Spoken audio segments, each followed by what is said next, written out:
अरे बाबा, निवडणूक आयोगाचा कोण असेल तर हे बोलतायत, लोक बोलतायत, नाहीतर माझ्यावर येईल. काय काय म्हणाले तुम्ही? काय म्हणाले? तिकडून पण आवाज आला ना काहीतरी. काय म्हणाले तुम्ही? महाराष्ट्राचं आराध्य दैवत राजे शिवछत्रपती यांच्या चरणी विनम्रपणे अभिवादन करून हिंदुस्थानची कुलस्वामिनी आई तुळजाभवानी चरणी नतमस्तक होतो. तुम्हाला मला स्वातंत्र्य मिळवून दिलं, मी तुमच्या समोर संवाद साधतोय. ते अनंत उपकार ज्यांचे आमच्यावर आहेत, ते देशासाठी बलिदान पत्करलेले माथेरानचे सुपुत्र बाई कोतवाल, मानिवलीचे सुपुत्र शहीद हिराजी पाटील, त्यांचे सारे सहकारी, या सर्वांना विनम्रपणे अभिवादन करतो. शिक्षणाच्या प्रणेत्या सावित्रीबाई फुले, महात्मा ज्योतिबा फुले यांच्या चरणी नतमस्तक होतो. शाहू महाराजांच्या चरणी नतमस्तक होतो. घटनेचे शिल्पकार डॉक्टर बाबासाहेब आंबेडकरांच्या चरणी आपल्या सर्वांच्या वतीने विनम्र अभिवादन करतो. या ठिकाणी परिवर्तन सभेच्या निमित्तानं उपस्थित असलेले आपल्या सर्वांचे नेते, शेवटच्या टोकावर बसलेले, इकडे असलेले, स्टेजवर असलेले सगळे सुधाकर घारे, तुम्हाला माझा नमस्कार. मी पण आज आश्चर्यचकित झालोय. मी 35 वर्ष राजकारणामध्ये आहे, 7 निवडणुका मी बघितल्या, पण सुधाभाऊ असं नाही मी पाहिलं. या ठिकाणी इतिहासाच्या गोष्टी केल्या गेल्या, पण कर्जतमध्ये एक इतिहास घडला अशोक शेठ, तो सांगताना आपण विसरतोय की काय? एक राष्ट्रीय पक्ष, त्याचे 100% कार्यकर्ते या सुधाभाऊच्या बरोबर पक्षाचा त्याग करून 1 मिनिटामध्ये हजर झाले. हा या कर्जतचा इतिहास आहे, कर्जत खालापूरचा इतिहास. मी महाराष्ट्रामध्ये अनेक नेते बघितले, अनेकांची चरित्र वाचली, पण महाराष्ट्रामध्ये असा किस्सा घडलेला मी पाहिला नाही. सुधाभाऊ, तुमच्या मध्ये काय जादू आहे, काय रसायन आहे, मलाही माहित नाही. कदाचित तुमचं संशोधन आम्हाला भविष्य काळामध्ये करावं लागेल की अशा पद्धतीचं कुठलं लोहचुंबक तुमच्याकडे आहे की जनता तुमच्याकडे सातत्याने येते. या ठिकाणी आमचे सारे मित्र बोलून गेले. मागच्या निवडणुकीमध्ये इथे असलेले लोक म्हणतील, भरत बघत तू तर महेंद्रच्या बरोबर होता. अरे मी होतो ना महेंद्रच्या बरोबर, कारण महेंद्र तरुण होता. मला वाटलं हा तरणा बाणगडी आहे, निवडून देऊ, काहीतरी चांगलं करेल, भलं करेल, लोकांचं काहीतरी कल्याण करेल. आणि महेंद्रच्या निवडणुकीमध्ये मी या संपूर्ण पट्ट्यामध्ये फिरत असताना लोकांना शब्द दिला होता. आमच्या बापदादांचा इतिहास आहे, आमच्या बापदादांनी देशाच्या स्वातंत्र्यासाठी योगदान दिलंय. आजही आमची कर्जत खालापूरची लोक, ज्यांच्याकडे सुधाभाऊ तुम्ही कमवलेल्या कष्टाच्या पैशातून पाण्याचा टँकर पाठवताय आणि आमदाराला मात्र त्याचं काही वाटत नाही. अरे तुझ्या आमदार की तुझा हा करोडो रुपयांचा फंड, तुझी बुद्धिमत्ता काय सडली होती का कुजली होती? जर तू या ठिकाणी वाहणारी, या ठिकाणावर बरोबर 3 किलोमीटर अंतरावर, 4 किलोमीटर अंतरावर टाटा कंपनीच्या उद्योग समूहाचं पाणी, लाखो लिटर पाणी त्या आमदारांना कधी दिसलं नाही, कारण ते दृष्टीहीन होते की काय मला माहित नाही. फक्त एक मोतीबिंदू होता की अगदी आंधळे होते, तेही मला कळत नाही. परंतु एक आहे की ते पाणी उचलून तुमच्या गावापर्यंत आणू, अशा पद्धतीचा भाऊ त्या कालखंडामध्ये आम्ही लोकांना शब्द दिला होता. मला वाटलं होतं हा आमदार झाल्यावर नक्की ते करेल, आणि म्हणून मी त्याच्या जाहीर सत्काराच्या कार्यक्रमामध्ये म्हणालो होतो की महेंद्र थोरवे, लोकांची तहान भागवा, तुम्ही 25 वर्ष आमदार राहाल. परंतु त्याचे केलेलं काम बघितल्यानंतर मलाही रोज वाटतं की त्याची 5 वर्ष कधी संपणार आणि तो कधी घरी बसणार. सुधाभाऊच का आमदार पाहिजे? सुधाकर घारे 2014ला युवकचे अध्यक्ष झाले. युवकचे अध्यक्ष झाल्यानंतर त्यावेळची झालेली निवडणूक आदरणीय सुरेश भाऊ लाड आमचे नेते हे त्यावेळी निवडणूक लढत होते. सुधाभाऊंनी युवकांची एक मोटार बाईक काढली होती, आपण कर्जतकरांनी बघितली असेल. आणि त्यावेळेला सुरेश भाऊ लाड हे केवळ 1700 ते 1800 मतांनी विजयी झाले होते. त्या विजयाचा शिल्पकार हा सुधाकर घारे आहे, या ठिकाणी सांगताना मला गर्व वाटतो. त्यावेळी मी विरोधामध्ये होतो. सुधाकर घारे 2017ला जिल्हा परिषद सदस्य झाले. 2000ला जिल्हा परिषद सदस्य होत असताना त्याच निवडणुकीमध्ये स्टेशन ठाकूरवाडी नावाचं एक आदिवासी गाव आहे, त्या गावातल्या लोकांनी मतदानावर बहिष्कार टाकला. रात्रीच्या वेळेला दोघे भाऊ त्या ठिकाणी गेले की बाबा तुमच्या गावचा जो काय प्रश्न आहे तो आम्ही सोडू, आम्हाला तुम्ही मतदान करा. लोकांचा नकार होता. लोकांना त्यांनी सांगितलं जर आमच्यावर विश्वास नसेल तर तेवढे पैसे आम्ही तुमच्या समोर ठेवतो. लोक म्हणाले सुधाभाऊ आम्हाला तुमचे पैसे नको, आमचा तुमच्यावर विश्वास आहे, आम्ही आमचा निर्णय मागे घेतो आणि 600 मतांच्या पैकी 565 मतं या माणसाला देण्याचं काम केलं आणि त्यांनी दिलेला शब्द त्या ठिकाणी पूर्ण केला. खऱ्या अर्थाने ते काम खासदाराचं होतं, आमदाराचं होतं. या ठिकाणचे खासदार आमदार झोपलेले असताना सुधा घारे मात्र भोपाळपर्यंत गेले, वन खात्याची त्या ठिकाणी परवानगी आणली आणि आज स्टेशन ठाकूरवाडीमध्ये गेल्यानंतर त्या गावाला एक उत्तम पद्धतीचा रस्ता त्या ठिकाणी केलेला आहे, त्या गावात पाण्याचा पुरवठा केलेला आहे. दिलेला शब्द पाळणारा हा माणूस जर कोण असेल तर त्याचं नाव सुधाकर घारे. मला दुसरी गोष्ट सांगायची आहे, स्टेशन ठाकूरवाडीचा रस्ता करत असताना सुधा भाऊनी डांबर खाल्ले नाही, सुधा भाऊनी त्या ठिकाणची खडी खाल्ली नाही, सुधा भाऊनी त्या ठिकाणी टँकरने पाणी मारायचं तेही कमी केलं नाही. आज रस्ता होऊन 3.5 वर्षाचा कालखंड लोटला. आमदार थोरवे आणि तुमचे सारे सहकारी स्टेशन ठाकूरवाडीला जाऊन या, तुमच्या सोबत असणाऱ्या ठेकेदारांना घेऊन जा. कर्जत तालुक्यामध्ये आलेला तुमचा करोडो रुपयाचा डांबर तुम्ही खाल्लात, तुम्ही करोडो रुपयांची खडी खाल्लीत, तुम्ही करोडो रुपयाचा भ्रष्टाचार केला आणि मध्ये कधीतरी म्हणता अरे भरत भगत आम्हाला फसवतो. अरे मी क्रांतिकारकाचा पोरगा आहे रे, भ्रष्टाचारी माणसाची पालखी मी का माझ्या खांद्यावर घेऊ. मला हा माणूस आवडतो ना, याने लोकांची तहान भागवली 2017 पासून, याने कोरोना कालखंडामध्ये लोकांची भूक भागवली. या ठिकाणी काम करत असताना मी प्रामुख्याने या ठिकाणी सांगेन की आमची माथेरानची एक मायमावली आहे, ती एकदा सुधा भाऊंकडे एका पत्रकाराच्या माध्यमातून आली. तिचे पती यमसदनी गेलेले आहेत, त्यांचं निधन झालेलं आहे आणि मग त्या माऊलीला एक 4 वर्षाची मुलगी आहे, जिला वाचा नाही, जिला कानामध्ये आवाज येत नाही. पुण्यासारख्या एका नामवंत हॉस्पिटलने त्यांना ठिकाणी रिक्वायरमेंट दिली की तुमच्या मुलीच्या कानाचं ऑपरेशन केलं तर तुमची मुलगी बोलू शकते. गरीब माऊली कुठे फिरणार, 1,09,000 रुपयांचा खर्च आणि ही बातमी ह्या माणसाच्या कानावर आली. या माणसाने त्याला बोलून घेतलं कर्जतच्या कार्यालयामध्ये. 1,09,000चा चेक, ज्या घरामध्ये एक मत आहे त्या मतदारांच्या घरामध्ये त्या मुलाला त्या ठिकाणी मदत केली. आणि काही मूर्ख म्हणतात की सुधा घारे कसा काय देव माणूस. मग तुम्हाला देव माणूस म्हणायचं का डांबर खाणारा? हा कावात देणारा माणूस आहे, या ठिकाणी सगळ्या लोकांची सेवा करणारा माणूस आहे.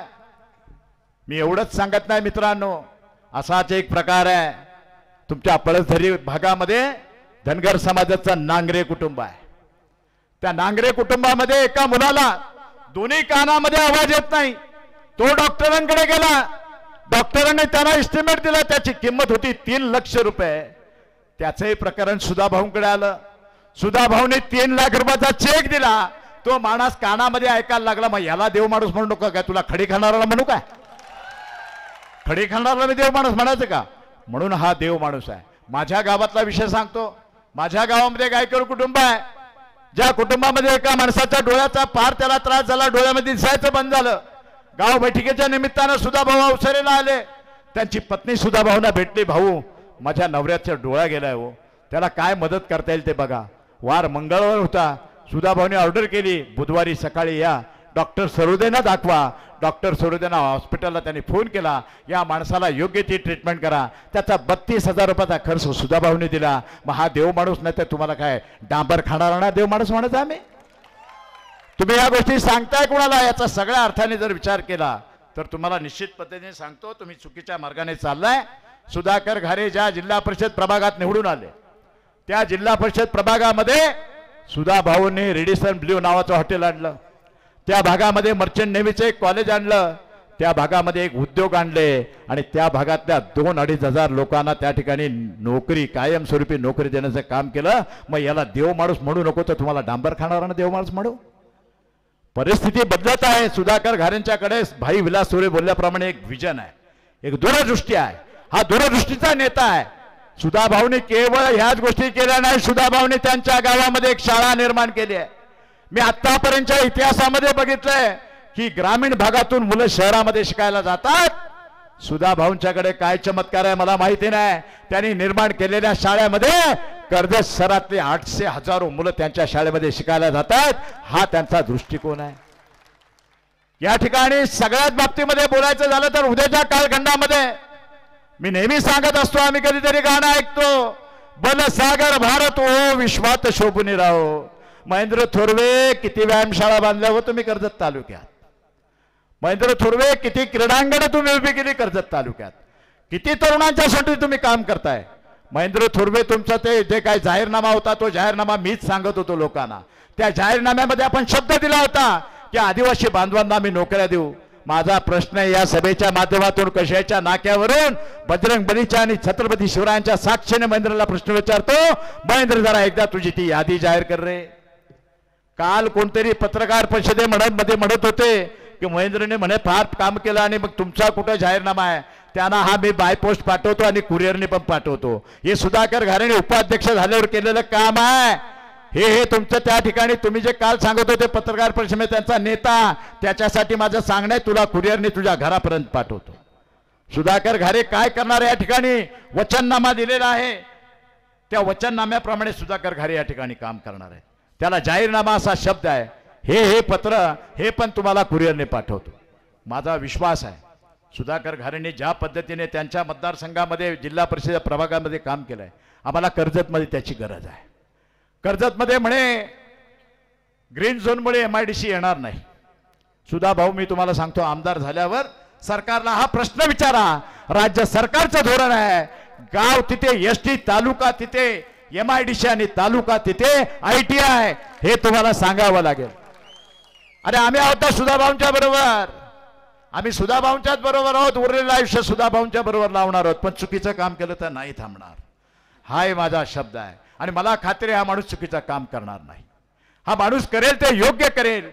खिच्यामध्ये हात घालून लोकांना हॉस्पिटलसाठी मदत करणारा, खिच्यामध्ये हात घालून लोकांना शिक्षणासाठी मदत करणारा असा हा तुमचा माझा नेता या भविष्य काळामध्ये निश्चित पद्धतीने 20 तारखेच्या मतदानामध्ये 23 तारखेला आमदार झाल्याशिवाय राहणार नाही.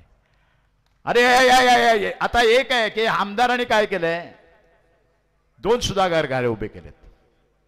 एक आहे सिंधुदुर्गातला आणि दुसरा कुठला तरी जालनाचा. त्या जालनावाल्याकडून पैसे घेतलेत आणि त्याचा प्रचार करतो कोण, महेंद्र थोरवे. त्या सिंधुदुर्गवाचे पैसे घेतलेत आणि त्याचाही प्रचार करतो कोण, महेंद्र थोरवे. अरे तू सगळ्यांचाच प्रचार करतो. अरे तुझा प्रचार कर. तुझ्या प्रचारासाठी तुला वेळ नाही आणि तू 2-2 लोकांचा प्रचार करतो आणि लोकांची दिशाभूल करतो. महेंद्र थोरवे तू किती स्टिकर चिटकाव, तुला पाहिजे तेवढा प्रचार कर त्या दोन्ही घारेंचा. आमचा हा घारे पैलवान अप्पा घारेनी परशुराम घारेनी माजवलेला पैलवान 23 तारखेला तुला चितपट केल्याशिवाय राहणार नाही. आणि मी एवढ्यासाठी आत्मविश्वासाने या ठिकाणी बोलतोय की मी जेव्हा गावागावात फिरतो, मी सुधा भाऊंच्या बरोबर फिरलो आणि मी व्यक्तिगत फिरलो. सुधा भाऊ तुम्हाला आनंदाने सांगतो सर्वसामान्य गोरगरीब कष्टकऱ्यांनी आदिवासींनी कामगारांनी या सगळ्यांनी तुमची निवडणूक हातात घेतली. तुमचा पराभव करणं आता कुणाच्याही बापामध्ये ते शक्य नाही. अतिशय चांगल्या पद्धतीचं वातावरण आहे, परंतु तो फसवणूक करतो. त्यांनी टाकलेला राजकीय डाव आहे आणि म्हणून कार्यकर्त्यांनी सावध होणं गरजेचं आहे. आजचा 4था दिवस आहे. तुम्ही सगळे मंडळी अगोदरचे राष्ट्रवादीवादी आहेत आणि तुमच्या मनामध्ये शल्य आहे. तुमची राष्ट्रवादीची आमदारकी त्याने हरवलेली आहे. राष्ट्रवादीचा कार्यकर्ता भले आज त्यांनी राष्ट्रवादीचा त्याग केला असेल आणि परिवर्तन विकास आघाडीमध्ये आला असेल तरी मुळामध्ये तुमच्या नेत्याचा त्यांनी पराभव केलाय. त्याच्या पराभवाचा बदला चुकता करण्याची तारीख 20 आहे. पेटून उठा, पेटून उठा. ज्याने तुमच्या पक्षाचा पराभव केला त्याचा पराभव करण्याची नामी संधी तुमच्यामध्ये आली आहे आणि म्हणून बेसावध राहू नका. 4च दिवस राहिलेत.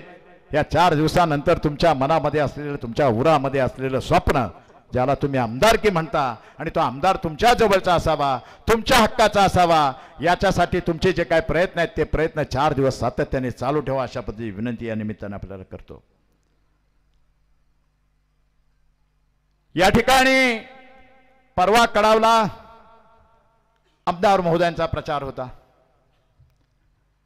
कडावमध्ये प्रचाराला आले असताना आपल्या सर्वांचे नेते मनोहर अप्पा पाटील, गणेगाव चिंचवलीचे, तुम्हा मंडळीला माहीत असतील, त्यांनी कडावमध्ये आमदारांना साष्टांग नमस्कार घातला की बाबा आमदार आहेत त्यांचा सन्मान ठेवला पाहिजे. आणि हे जाताना त्यांना म्हणतायत तुला बघून घेईन, तुला संपवीन, तुला खपवीन.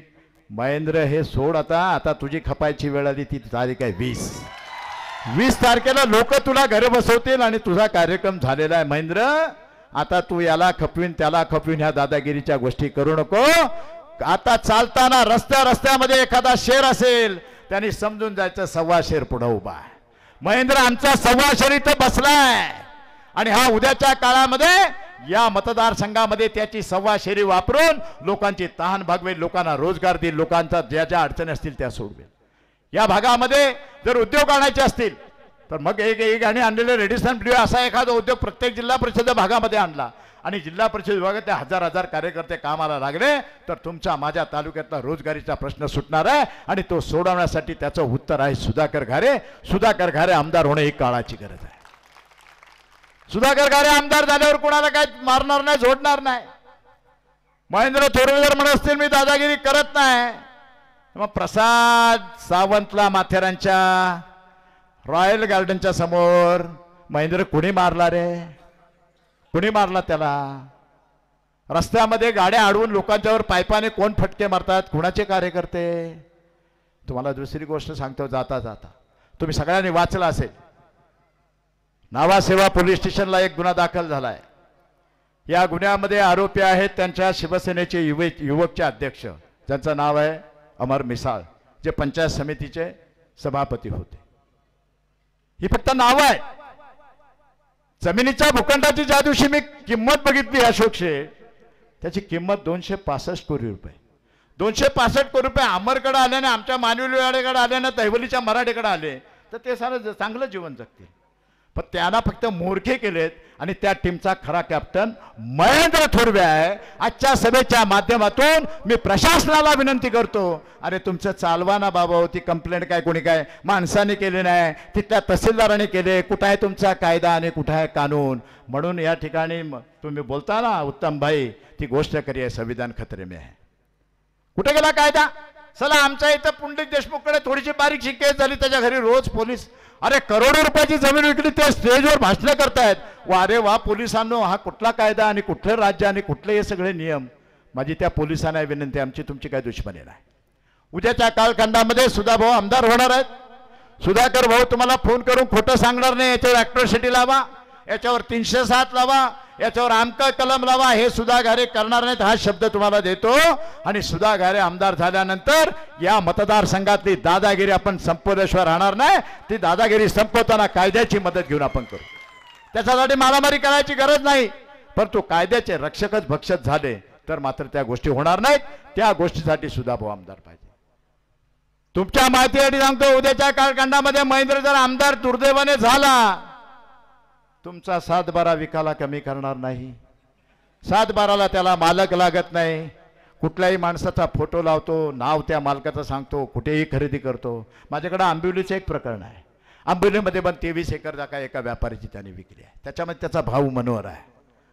हे असे धंदे, उद्या तुमच्या आमच्या जागा, तुमची आमची आई, तुमची आमची ताई, तुमचा माझा दादा, तुमचा माझा बाबा, तुमचा माझा काका जर सुरक्षित राहणार नसेल तर वेळीच सगळ्यांनी सावध व्हा. 20 तारखेला हे तुमचं जे बोट आहे, या बोटामध्ये ताकद आहे. या बोटातली शक्ती त्या ठिकाणी वापरा.